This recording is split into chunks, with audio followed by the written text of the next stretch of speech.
Hey, thank you so much for doing this. This is awesome. No, I'm so happy to. Good. Yeah, I got the email and I was like, I really need to respond, and then I just completely forgot. Nice haircut. Because it's that time of the semester, you know. It's there. It's there.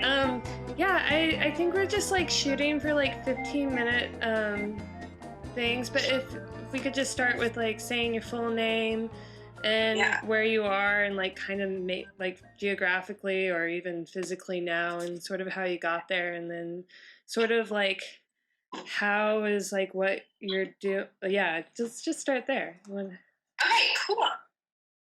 My name is Sparapani. I am a master's student. I'm currently in the second year of my master's, studying art history at the University of Texas in Austin. Right now I'm in my house. Cool. My little window. Mm-hmm. I live here with 5 other people who are kind of also related to the arts, but in different ways. 2 of them are poets, and then one does like creative coding, and one's a dancer, and you know, and I'm the only one in school, which is always a little bit interesting because I have terrible hours. But I ended up here, so I went to Vassar for undergrad, and when I was there, I was studying with Molly Nesbitt, who's amazing, and one of her good friends is Anne Reynolds, who's also amazing, and she kind of put me in touch with her, and that's why I ended up down here. Yeah. Perfect. Yeah, I guess it's like I'm thinking about your like you are a maker in these like these newer ways of making, as far as like how, I mean, I guess I first met you when you came out and visited in California, but then I got to see like what you were doing with Instagram, and then also just like how you are building a community. And then also, I guess I always wonder like how or what you're studying in school and how it sort of like trickles over into your everyday life, and maybe start with that. That'd be cool. Yeah, I mean, a big question. So I do modern and contemporary art. Kind of specifically, I usually focus on feminist art, or you know, art by women, a lot of performance, body art, and video. Right now I'm working on, and then there's a lot of questions also about kind of like girlhood and just normativity in there in general. So I've worked on art that has to do with like girls in the past, and that's something I'm revisiting for a conference on the global state of women and girls in March in Virginia. I have a paper about like basically kind of men in art and in literature who do like really pedophilic representations of young girls, and the ways in which as critics and as scholars we kind of uphold these by being like, oh, well, it's just art, or like, oh, like, you know, it's because like, you know, they're mentally ill or something. And basically my argument is that they're actually taking what is really prevalent in just like popular visual culture and the way that we look at young girls and this fetishization of innocence, and then taking it to an extreme. Right now I'm doing work on eating disorders. So I'm looking at the film Superstar, which is about Karen Carpenter by Todd Haynes, and just kind of thinking about like what the mechanisms of bulimia specifically are, because there's not a lot of literature on bulimia. It's mostly anorexia. So I do a lot of stuff that like has to do with the body, and I think about women a lot. And so then that definitely comes up in Instagram, which is like just this weird, really weird medium, because I really, you know, sometimes people are like, you're like an Instagram artist or something. I really don't think of myself like that at all, because my Instagram, it's Frigid Art Bitch, by the way, which is, it's funny because like I'm kind of an art bitch, but I'm really not very frigid, but my roommate says that's how I dress sometimes, and so I was like, well, okay. Well, even so, like in that context, that it's like someone has like given you that name of Frigid Art Bitch, and like the visual context of yourself, where it's like, hey, like, what is this, like, where did you get that from? Like, is that, I always thought that was funny. I'm just like, well, I mean, if that's what I look like, I guess guess that's how I'm gonna go. So it's a little tongue in cheek, but I mean, it's weird because it's like I don't have a Finsta. Like that's my personal Instagram, and it's how I interact with people, and how I interact with my friends. But it's also just like like 19,000 other people. Yeah. But it's interesting because it is like it's really interesting seeing how I can be performative online. Yeah. And part of that was that recently like I got sober and like I got back into therapy, but prior to that I was like very depressed.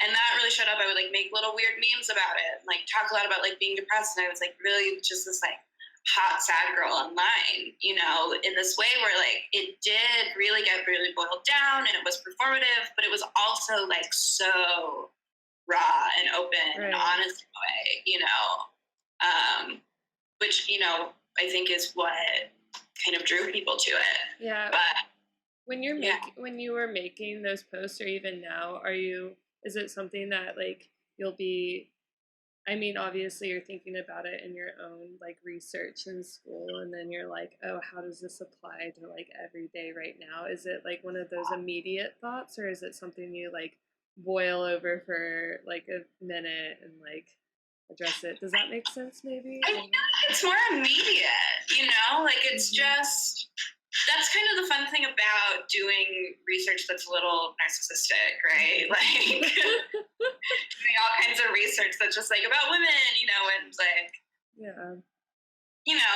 is that so much of it? It's like, it's just both. It's just like, this is my immediate thought. And a lot of times my research is like, because my research right now on bulimia actually sprung out of when I was in like a rehab for my bulimia. I was reading to lose and I had no one to talk to about it. So I just started kind of like getting into this weird thing of like, oh, like, if I understand theoretically this disorder, I'm going to be able to interact with it better. Yeah. So I had these like initial thoughts on it, and it was like, okay, now I'm going to spend all of this time doing the research to see if my initial thoughts are right, or trying to explain what the actual mechanisms are behind my instincts. Yeah.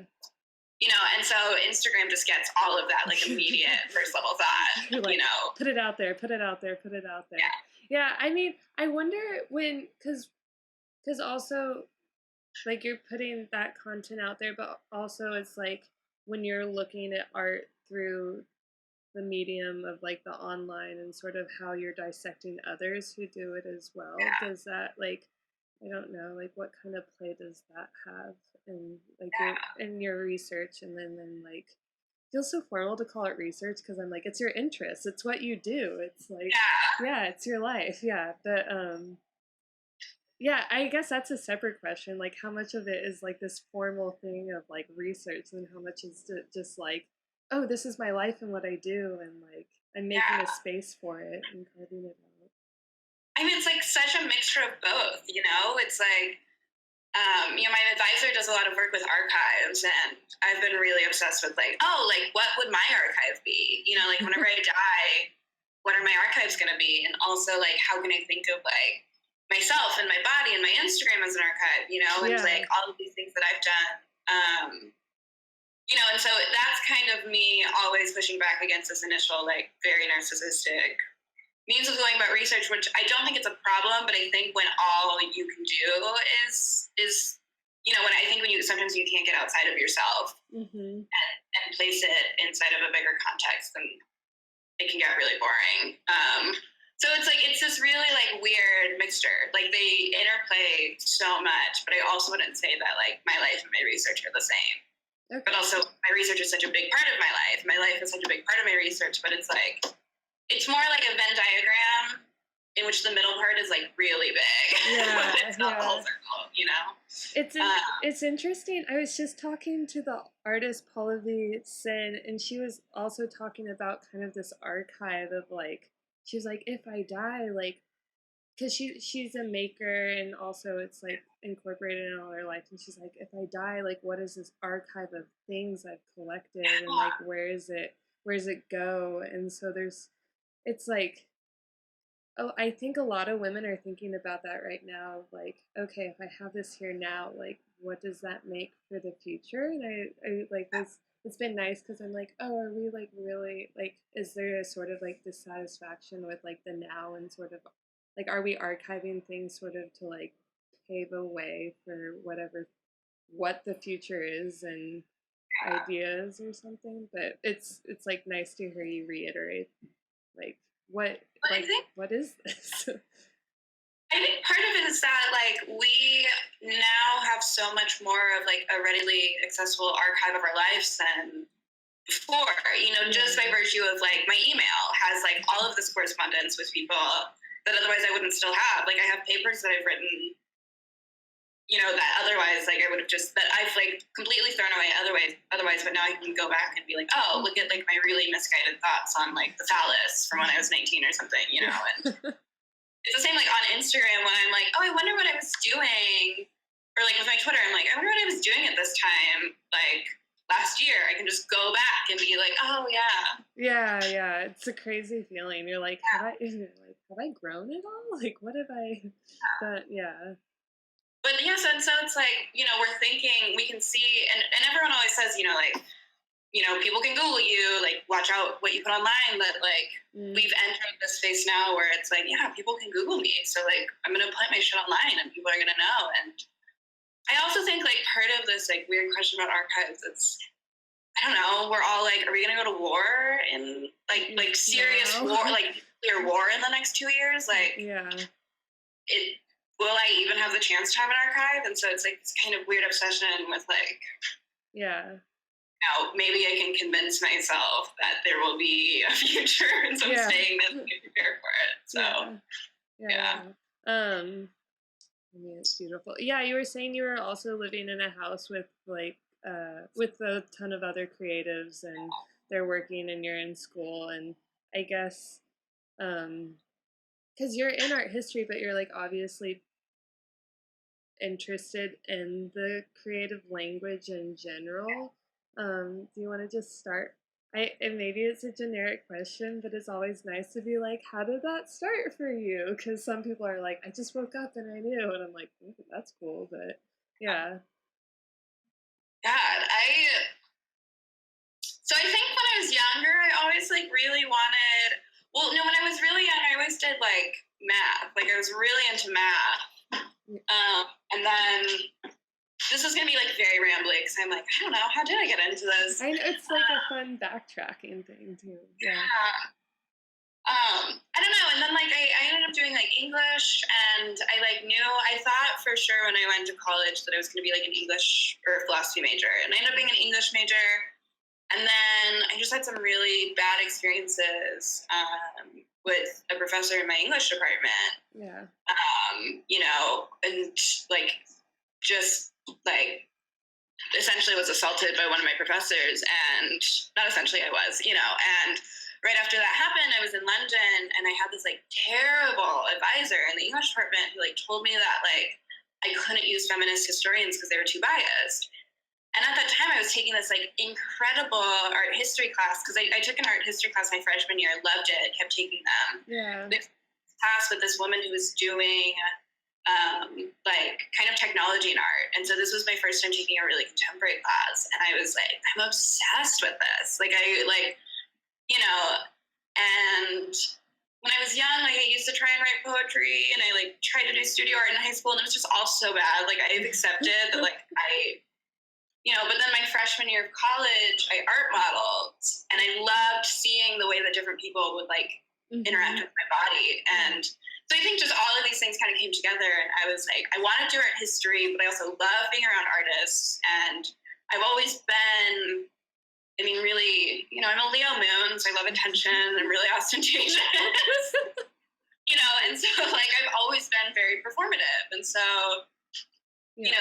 online medium has been something that's been very kind of obvious for me. But, with my background in English, I've read so much like narrative nonfiction and like new fiction and a lot of personal essays. And then, in art history doing modern contemporary, I've read so much artist writing as well. And I don't know. So that was always like what I wanted to do. I wanted to do scholarship that was like more personal, more essayistic, Mm-hmm. but also, I mean, that's also, it can be really hard to do because as a young woman doing that, a lot of times, male, especially older man scholars are like, oh, you're not serious. Like, you can't understand theory through the body, or you can't understand theory through yourself. And like, yeah, that's such a stupid argument. It's like, yeah, it's my body. I understand it as much as like, like you can't understand this more than I can. Yeah, it's like living in this world of just like paving these paths, I guess. And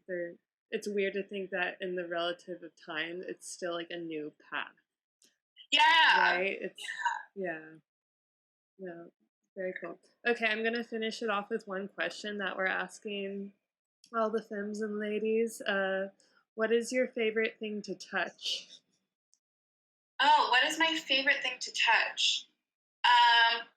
Two things. I've always loved touching my own lips. Mm-hmm. And recently I've been really into Korean beauty recently, and I got a like sleeping lip mask. Yeah. And it makes my lips so soft, and I love to touch them. Good. And this summer I had acrylics every day. I don't have them during the school year because it's so hard to type. Yeah. But whenever I took my acrylics off, this part of my finger was so sensitive because it hadn't been touched in 3 months, and just like touching my lips was so nice, so good. And then I've been having baby fever lately, and my surrogate baby is this little stuffed lamb that I bought at Walgreens named Larry. I think I've seen Larry on the web. On the web, I know. I love him, and he's so dumb looking. Like he's lopsided, and he's like so soft, and I love him, and like. That's what I touch instead of like touching a baby because I don't have one. You're, like, you're what I have now. Yeah. Like really, I have this lover who is visiting me. He lives in Berlin, and he like came to visit, and I was like, you have to get along with Larry because he's my son. And he was like, all right, a little freaky, but like, let's go. Yeah. It's so good. Yeah. Cool. Okay, Grace, thank you so much. And thank you for being so generous and sharing your time and your life. Thanks for asking me. Yeah, we're hoping we'll